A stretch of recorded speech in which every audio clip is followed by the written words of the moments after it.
Rowan University has joined 5 other colleges in the state in opening their on-campus food pantry called The Shop. A few of the students who helped bring the pantry to Rowan spoke with Arnita Barati about why they decided it was necessary for the entire student body. Ramen noodles and peanut butter are typically some favorite food choices for college students. At Rowan University, the Student Government Association just made it a lot easier for any student to get their hands on their favorite foods and toiletries without breaking the bank. Food insecurity is nameless and it's faceless, so we wanted to kind of destigmatize that and give people a centralized resource on campus to get that help. Last spring, 6,000 Rowan students were surveyed about a host of issues, including food insecurity.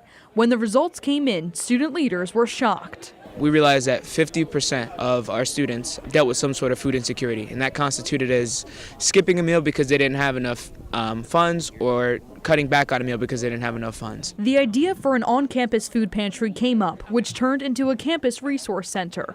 The SGA was able to help with funding, and the last step was getting the rest of the Rowan community on board. The Rowan community really stood behind this project, really stuffed the bus, and really built the culture around back into giving to their family members at Rowan University. Every single student here at Rowan is eligible to get food from the shop.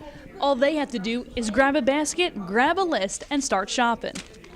I think it's a great opportunity for our school to have this, especially to advertise it for incoming students who might be thinking about the university. There's many different costs that you have in college. It's not just tuition, it's books, it's board and housing, and none of those are ever going down. There's a limited amount of food and items students are allowed to take each trip, but to keep students from feeling discouraged from using the shop, they won't need to fill out any forms with their personal information. You know, I may never use the shop, and I may be in here next week, and that's just the way that food insecurity and life really works. But I want to make sure that it's here for anyone who needs it. I'm Nina Barati for SNJ Today.